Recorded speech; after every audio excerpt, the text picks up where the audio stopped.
Hi friends, welcome to Abhimas kitchen. எனக்கு தெரிஞ்ச quick recipes எல்லாமே உங்கள் கூட ஷேர் பண்ணலாம் தான் வந்திருக்கேன். வாங்க அபிமாஸ் கிச்சனுக்குள்ளே போகலாம். இன்றைக்கி நம்ம என்ன பார்க்க போகிறோம் அப்படின்னா, ரொம்ப சூப்பரான டேஸ்ட்டில் சிக்கன் பிரியாணி நம்ம செய்ய போகிறோம். இந்த சிக்கன் பிரியாணி ப்ரிப்பேர் பண்ணுறதுக்கு நம்ம இன்றைக்கி பிரியாணி அரிசி யூஸ் பண்ணலை. நார்மலாக நம்ம வீட்டில் சாப்பாடுக்கு செய்யக்கூடிய அந்த சாப்பாட்டு அரிசி தான் நம்ம யூஸ் பண்ணி சிக்கன் பிரியாணி செய்ய போகிறோம்.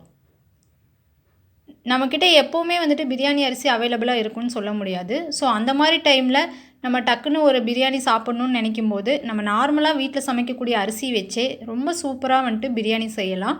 ஸோ அந்த மாதிரி எப்படி செய்யலாம் தான் இன்றைக்கி நம்ம ட்ரை பண்ணியிருக்கு. இதுக்கு வந்துட்டு நான் இன்றைக்கி 2 டம்ளர் அரிசி எடுத்திருக்கேன். 2 டம்ளர் அரிசிக்கு இன்றைக்கி நம்ம 2 பெரிய வெங்காயம் ஆட் பண்ணியிருக்கோம். ஃபஸ்ட்டு குக்கரில் ஆயில் நல்லா ஹீட் ஆனதுக்கப்புறமா இந்த பெரிய வெங்காயத்தை நல்லா பொடியாக நறுக்கி ஃபஸ்ட்டு வந்துட்டு நல்லா வணக்கி எடுத்துக்கலாம். ஒரு நிமிஷம் நல்லா அப்படியே ஹை ஃப்ளேமில் வச்சிங்கனாலே இந்த அளவுக்கு வணங்கிரும். இந்த கலர் வந்ததுக்கப்புறமா தான் நம்ம மசாலா ஆட் பண்ண போகிறோம். இப்போ நான் வந்துட்டு ஒரு அரை ஸ்பூன் மிளகாய்த்தூள் ஆட் பண்ணியிருக்கேன். இந்த மிளகாய்த்தூள் பார்த்திங்க அப்படின்னா காஷ்மீரி மிளகாய்த்தூள் நான் ஆட் பண்ணியிருக்கேன். ஸோ நல்லா கலர்ஃபுல்லாக வரும். வேறு எந்த ஃபுட் கலரும் நம்ம இதுக்கு சேர்த்த தேவையில்லை. இப்போ அந்த மிளகாய்த்தூள் ஆட் பண்ணி நல்லா கலக்கி விட்டுட்டேன். ஜஸ்ட்டு ஒரு செகண்ட் கலக்கி விட்டால் போதும். இப்போ நம்ம ஒரு 2.5 ஸ்பூன் வந்துட்டு இஞ்சி பூண்டு பேஸ்ட்டு வந்துட்டு ஆட் பண்ணியிருக்கேன். ஸோ இந்த இஞ்சி பூண்டு பேஸ்ட்டையும் ஆட் பண்ணி நல்லா ஒரு நிமிஷத்துக்கு நல்லா அந்த பச்சை வாசனை போகிற அளவுக்கு வணக்கிக்கலாம். இந்த ஆயிலே வந்துட்டு நல்லா இஞ்சி பூண்டு பேஸ்ட்டு வந்துட்டு வணங்கிடுச்சு. இந்த ஸ்டேஜில் நம்ம வந்துட்டு கொத்தமல்லியில் வந்துட்டு நான் கட் பண்ணி எடுத்திருக்கேன். ஒரு கைப்பிடி அளவுக்கு கொத்தமல்லியில் கட் பண்ணியிருக்கேன். ஸோ நம்ம அதையும் ஆட் பண்ணி நல்லா கலக்கி விட்டுறலாம். பாருங்கள், லைட்டாக அடி பிடிச்ச மாதிரி தான் இருக்கும். அது ஒன்றும் ஆகாது. நீங்கள் நல்லா கலக்கி விட அது எல்லாமே க்ளீனாக வந்துடும். இப்போ நான் வந்துட்டு ஒரு 3 மீடியம் சைஸ் தக்காளி வந்துட்டு கட் பண்ணி எடுத்திருக்கேன்.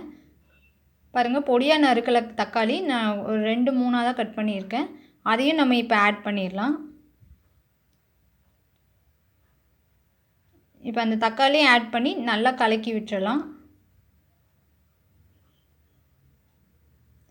இப்போ இந்த தக்காளி நல்லா வேகிறதுக்காக நான் கொஞ்சமாக சால்ட் ஆட் பண்ணியிருக்கேன். இப்போ இந்த பிரியாணிக்கு தேவையான அளவு சால்ட் ஆட் பண்ணிக்கலாம். இப்போ இதையும் நல்லா கலக்கி விட்டுறலாம்.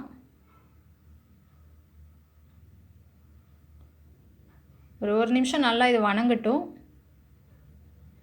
இப்போ நான் ஒரு 1/4 ஸ்பூன் வந்துட்டு லெமன் ஜூஸ் ஆட் பண்ணியிருக்கேன்.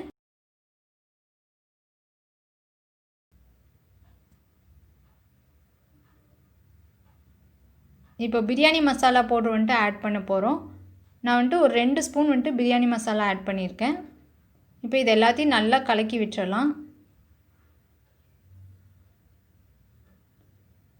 இப்போ சிக்கன் வந்துட்டு பார்த்திங்கன்னா 1/2 kg வந்துட்டு நான் கட் பண்ணி நல்லா மஞ்சத்தூள் போட்டு வாஷ் பண்ணி எடுத்து வச்சுருக்கேன். பீசஸ் வந்துட்டு கொஞ்சம் பெரிய பெரிய பீசஸாக தான் இன்றைக்கி கட் பண்ணி வாங்கியிருக்கோம். ஸோ அந்த சிக்கனையும் வந்துட்டு இது கூட ஆட் பண்ணி நல்லா கலக்கி விட்டுறலாம்.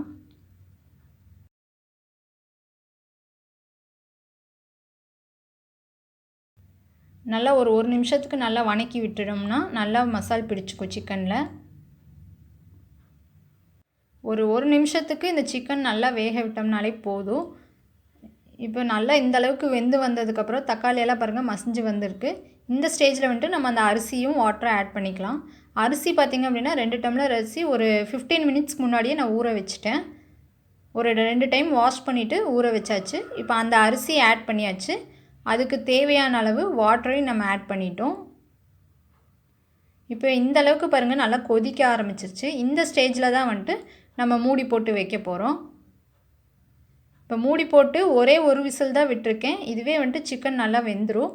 அதிகமாக விட்டிங்கன்னா பீசஸ் எல்லாம் வந்துட்டு கரைஞ்சி போயிடும். ஸோ அதனால் ஒரு விசில் விட்டு இப்போ நான் ஓப்பன் பண்ணிட்டேன் பாருங்கள். இப்போ இது எல்லாத்தையும் நல்லா கலக்கி விட்டாச்சு. இப்போ நான் உங்களுக்கு சர்வ் பண்ணி காமிக்கிறேன். பாருங்கள், சாப்பாடு ரொம்ப சூப்பராக வந்திருக்கு. ஒன்றுக்கு ஒன்று ஒட்டாமல் நல்லா உதிரியாக வந்திருக்கு பாருங்கள். இதே மாதிரி நீங்களும் கண்டிப்பாக ட்ரை பண்ணி பாருங்கள். சிக்கன் பிரியாணி நார்மல் அரிசியிலேயே நம்ம சூப்பராக செஞ்சிடலாம். டேஸ்ட்டும் ரொம்ப சூப்பராக இருக்கும். உங்கள் வீட்லேயே எல்லோரும் விரும்பி சாப்பிடுவாங்க. தேங்க்யூ.